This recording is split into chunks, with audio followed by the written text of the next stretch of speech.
Hello everybody, Patrick Glenn Nichols, Muscle Car Barn Finds, and today I'm with a really cool 1970 Chevelle SS396 that I do a walk around video for you. This car was raced back in the 90s and the owner has owned this car since 1979. And the real cool story, he bought this car for a whopping $250 in 1979. It's somewhat amazing. But we'll do a quick walk around video of this car and do what we do.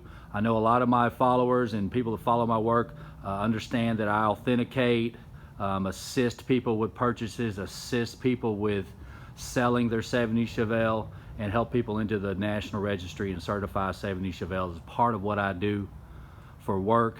So what we do in the video side of this is we walk around and help others to go out, and when they're searching for a 70 Chevelle Super Sport, that maybe I can help those individuals learn something each and every time that we do one of these videos. Hey, a lot of people ask me sometimes if I'm ever going to write a book about barn finds. I mean, I don't know that I will rule that out, because I definitely enjoy the writing side of this occupation, but each and every time that I publish a video is somewhat like writing a small book or a small article each time and publishing it. So here we go. This is a real cranberry red 70 Chevelle Super Sport, and those of people that know me personally understand that cranberry red is my favorite color on these cars. It is the poster child for the muscle car. Undoubtedly the most magazine cover car in the history of muscle cars will be a red 70 Chevelle Super Sport. When I was a teenager, my main requirements was I just wanted a real red 70 Super Sport. And I got news for you people, they're not on every corner. Even in the base SS 396 350 horsepower, which this car is today, being a 50-year-old car, a true red with black interior 70 Chevelle Super Sport is way up the food chain when it comes to popular muscle cars. So we'll go around this car and see what we can find out, and talk about some changes and some add-ons and the history of this car. Again, it was bought by the owner in 1979 for $250. I offered him that for the car, and I'm kind of sadly he would not accept the $250 back at this point. So this car isn't for sale. I don't think it will ever be for sale. The individual's son is in love with the car as well, so this will be a family car for a long period of time. So what we see right off the bat, I'd like to tell you, which I will review the build sheet later, this car does have and retain the build sheet. It's a Kansas City, Missouri built 70 Chevelle. The cowl induction was added, which is very common on 70 Chevelles. Everybody loved the cowl induction, but the fact is not all of these cars were born with cowl induction. It was added, and I do think the car took a fender bender in the front at some point in its life, and the passenger side fender and quarter panel was replaced, which we will look at some of that as we go. The way it appears now, the car did not come with code RPO D88 hood and deck stripes when it had the standard dome hood, and when he added the cowl induction, he did not add the hood and deck stripes. We've been over this before, but to go over it again, if you had cowl induction, hood RPO D88 hood and deck stripes was standard with cowl induction. We have a lot of people sometimes use the term incorrectly, stripe delete. That is incorrect on a standard hood. It's whether you had D88 stripes or not was an option. But the way you see this car now with cowl induction and no stripes, if it was born with cowl induction, then appropriately, if the stripes were deleted, then you could call this car a stripe delete car. It is showing up like a stripe delete cowl induction car, although this car was never born with cowl induction. So there's a lot of confusion sometimes that goes along with the cowl induction and the D88 hood and deck stripes, but I thought I'd touch on that one more time as well. So we will lift the stripes on this second design cowl induction hood, which is a GM version over-the-counter version, which is the second design with the larger insulation holes and the impressions in the cowl induction ring. The front clip on this car, a lot of this car, it has been changed. If you notice, the front bumper is somewhat smooth. It's not very crisp like on an original GM where the bends and the lines are in the bumper. That's one of the determinations that we've been over before on an original to a reproduction. Cowl induction cars did have hood pins, and this car does have it now, which is correct. A Kansas car, the location for the lanyards would be about where this is located. That's not too far off, if it is. What's in the car now is a 454. This car was raced in Memphis, run low 12 seconds with a 454. It does have a 454 now. It was not born with such. And we've been over this before. You can see it has the second design, which is most people understand will be the 71 or 2 metal inner fender. This car should have steel inner fenders because it is a Kansas City, Missouri assembled car. And we also been over this. This is the incorrect, not the flat bottom 70 model washer jar. That has been replaced as well. And the owner and most of my followers or people that are listening, I want most everybody to understand that I'm not picking a car apart. It's what we do, and the owner as well understands that. I'm not picking out flaws. It's just what we do is teach and educate. So the owner of this car is well aware of the changes, and again, it's what I do is to bring information out in these videos. If you notice the rust preventative, it's really messy and big around the heater box. That's really an indication for a Kansas City, Missouri built car, which this car still retains that. If you'll notice that somebody added some type of underdash air conditioning unit at some point to the firewall, of course that is added. That is not correct. The car was equipped with U14 special instrumentation when it was born, so it will have the provisions in the firewall for the tack wire as well. You can see the power brake booster and the master cylinder has been changed. There has been a rattle can to the hood hinges, the hood latch, and in under the hood as well.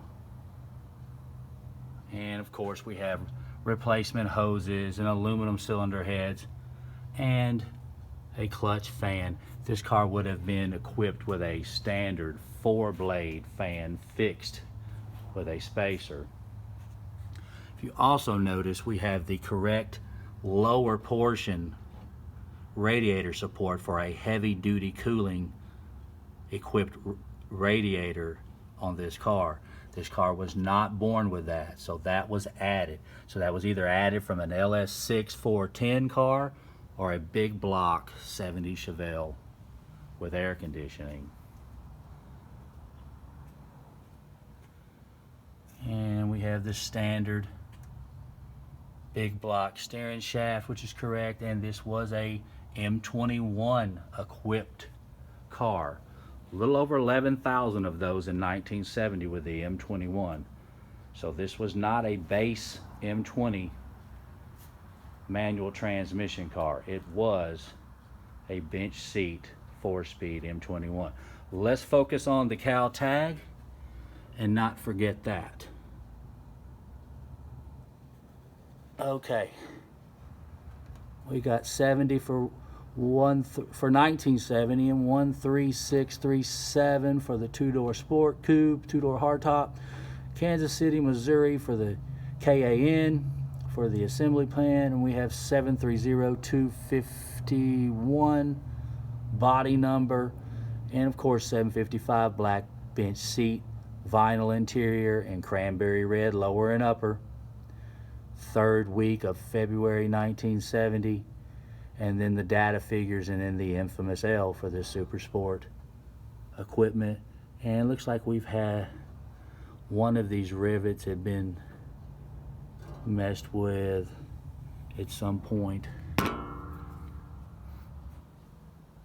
but the car is legit. It's not, of course, a numbers matching car. The engine to this car is here. It's on location. The owner does have the original engine to this car. It has been changed many years ago. Now, you can see we have bucket seats in this car, which it did not come with. And I think we have spoke about this a few times before, but if you notice in the seat, these lines are perfectly flat. On a true 70 Chevelle cover, that would have foam and it would be pushed out, and it would have more character to it than just a flat seat. The carpet has been changed as well. If you noticed, I told you on a bench seat car, the 6-inch gap would run directly under the seat, so there should be a gap in between these bucket seats, and there is not, so the carpet has been changed. Car did come with U14 tack and gauges like I spoke of, and if you'll notice, there's a tilt column in the car, and there is a problem with the actual portion of the column that tilts where the ignition switch is way too high. So there is a problem with this steering column that has been added. Car did come with the RPO NK1 sports steering wheel, just a little over 3,000 of those in 1970. That is a rare option, and this car was equipped with that. And if you notice, the push-up or the bumps in the seat are in the back seat. That's real close to or equivalent to what I'm talking about on the bucket seat as well. But the back seat has never been recovered. It is an original item. If you notice, the door panels, which I've spoke of before, are really defined. That is an original GM. The replacements that we've had, if you remember the white 70 that I did recently, and I believe the red car in Florida, both of those cars had reproduction door panels, and they were perfectly flat with lines in them. This is an original door panel. Also, on a Kansas or most 70 Chevelles, they had 4 lower screws in the door panels. Some very late 70 models and 71s and up had 5 screws at the bottom of the door panels. And we've got the original door sill plates. The inside door weather stripping has been changed, and outside it is the flat version that we've spoke about in the past. It is the replacement. The Super Sport wheels to the car got away from the car, and if you can see, the trunk area to this car has been respatter painted. This is not an original spatter paint car for a Kansas City, Missouri assembly plant, and we have a nice new reproduction Goodyear polyglass F7014. Have a reproduction sticker we've been over before. This was never a sticker, it was paper with some glue on the paper, but we have the right nuts on the correct emblem, and this is the original deck lid to the car. And if you'll notice, we've been over, you see the correct markings in this quarter panel and the correct spot wells, and if you look on this side where the quarter panel has been replaced, spot wells are missing, and you have no dated marking on this quarter panel from what I can see. If it has the marking, then it come out of another car. But this quarter panel has been changed along with the front fender. Not sure about the door on this side as of yet. And we'll look in the passenger side. And you can see somebody added an extra screw on this side. It has 5 now. That was pretty common because when the door panels ever got wet, they tend to want it to warp, and then sometimes guys would just take another and make another screw hole and screw it down tight.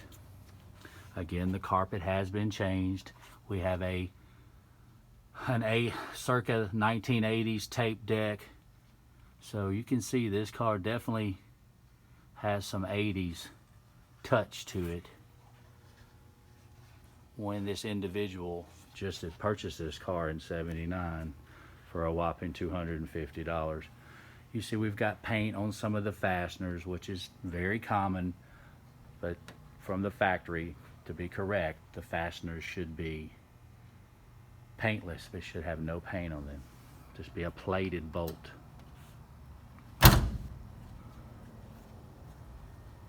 And you see the SS454 was drilled. I do believe this fender from this side was from a Malibu. I think if you look very close, you can see where some of the Malibu chrome, the holes was where they were replaced or filled up. But all in all, this is a really cool red 70 Chevelle Super Sport 4-speed M21 with the rare, a little over 3,000 RPO NK1 cushion rim steering wheel. Really neat car. Again, run low 12s with a 454 with a solid lift, flat tappet camshaft with the factory 290 heads, cast iron, stainless steel valves, and according to the owner, with flat top pistons with the closed chamber 290 oval board heads and 410 rear gears, and the 4-speed is how the car was equipped for the majority of its race history. Really cool car. One of 53,599 SS396. Nobody knows exactly how many were cranberry red. It was the most popular, or at the very top. And there's a reason for that, because everybody loves red on muscle cars. And now let's review the build sheet to the car. And here is the car in 1994 Super Chevy when it run the low 12-second elapsed times on the quarter mile. And here is the original build sheet out of the car. You can see the 755, the red upper, the red lower, door emblem SS, posit traction, and you can see the L34 and the M21 4-speed trans.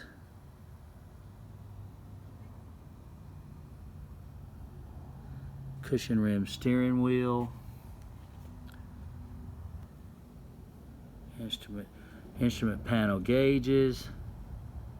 Push button radio and customer order. So this was not a lot car, it was ordered. And there's the last 6 of the VIN.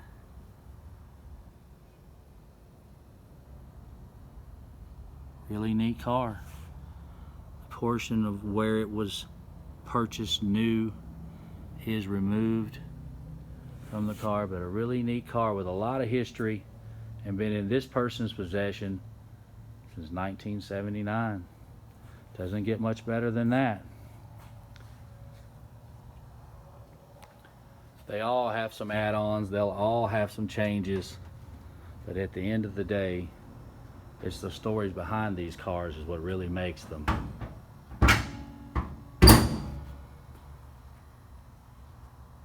Sure, this car is very special to the guy that owns this car, having owned it for all those years.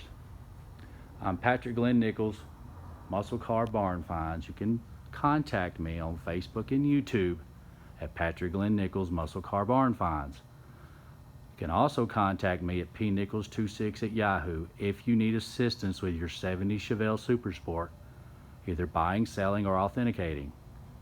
Thanks again, I really appreciate it. Please like, share, comment, and subscribe. I really appreciate the participation in my videos. Thanks again. More videos on the way.